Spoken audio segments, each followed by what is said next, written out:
Thank you, Sally, and thank you, gentlemen, for both being here tonight. Mr. O'Rourke, I want to continue with the immigration topic now. You've criticized the deployment of National Guard troops to the border. Here's a clip of you speaking at a March rally in College Station. Our Guard members from Texas A&M who are on the border right now in Zapata and Webb and Hidalgo counties to go be part of a solution in search of a problem. A solution in search of a problem. More recently, you told the Houston Chronicle that you will put some troops on the border as governor. In 60 seconds, can you explain why your view on deploying troops has seemingly changed when it comes to the border? It hasn't. I've actually been to Zapata and Webb and to Maverick counties and listened to these members of the Guard who had less than a week to say goodbye to their families and to their careers and into their communities to be part of the governor's political theater. Those aren't my words.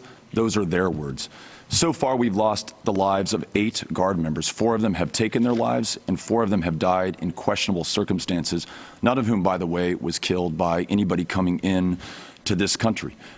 These Guard members say they have no powers to arrest or detain anybody. 10,000 Guard members, $4 billion, and it's been a complete failure, much as everything that the governor has done has been a failure for this state. What we need are solutions, not more stunts.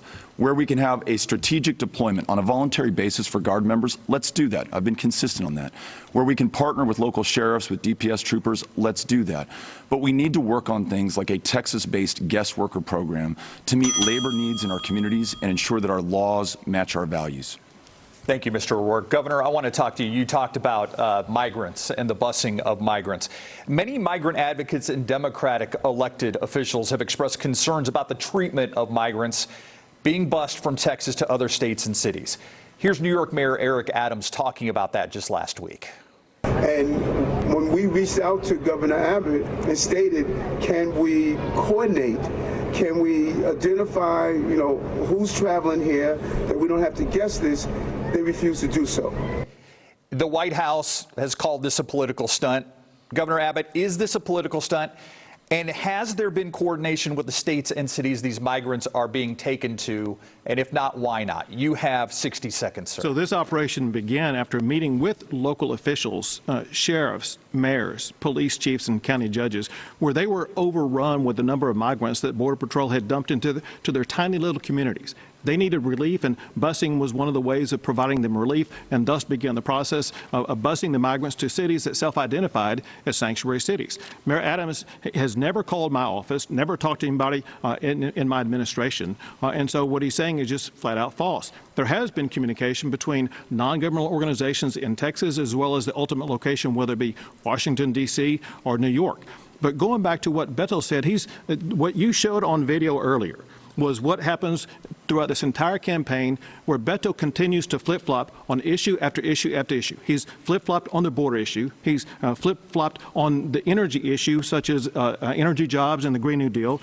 He's flip-flopped on defunding the police. Whether there's one issue or another, he keeps changing positions. I want to be clear, though. You say that Mayor Adams has never called your office. Correct. Thank you. Mr. O'Rourke, I want to follow up on this. You've called the busing of migrants a political stunt as well.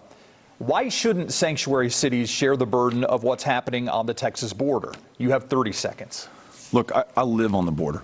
No one cares more about the security and safety of the border than those who are raising our children there. I also served as a city council member there.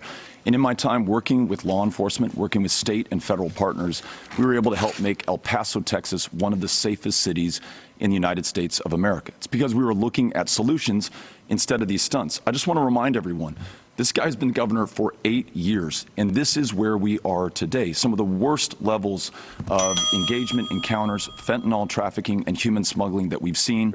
That's the result of stunts instead of solutions. Stick to the time, please. Thank you. Steve, I've got to respond to what he just said. Absolutely. I'll give you 15 seconds. He mentioned El Paso. The fact of the matter is the El Paso mayor, a Democrat, the El Paso City Council, Democrats, they are now busing more people than the state of Texas is busing. And he's not calling them out for them busing people to other completely regions. different program. It is apples to oranges. And I'll tell you, this hateful rhetoric, this treating human beings as political pawns, talking about invasions in Texas, Texans defending themselves, that's how people get killed at the Walmart in El Paso. The gentleman in Hudspeth that we just learned about yesterday. This is incredibly dangerous for Texas and is not reflective of our values. Okay, Governor, I want to give you 30 seconds to respond to those charges. Sure. I mean, it's clear that Beto just wants to perpetuate the open border policies and mischaracterize exactly what's going on. He refuses to acknowledge that the city of El Paso, because they are so overwhelmed by Joe Biden's open border policies, they too are having to bus migrants out of their communities because they have no way of keeping them there. That's what we're trying to do to help our local communities and make sure that we are going to lighten the load. No one is for open borders, not the least of us who actually live on the borders. This is the kind of stunt that you get from Greg Abbott. We need solutions right now. I want to go to a follow-up for you, Governor Abbott, and it's on the busing question. These migrants are being sent to states and cities with Democratic leadership. Why aren't these migrants being sent to so-called sanctuary cities in Republican-led states like New Orleans or Metro Atlanta? You have 30 seconds.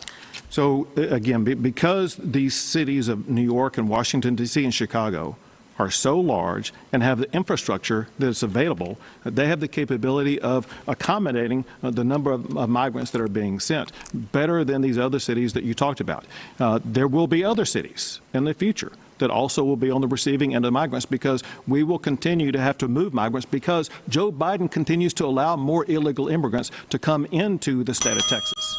Thank you, Governor. Thank you for watching. Go to newsnationnow.com to find News Nation on your television provider. And don't forget to click the red subscribe button below to get more of News Nation's fact-driven, unbiased coverage.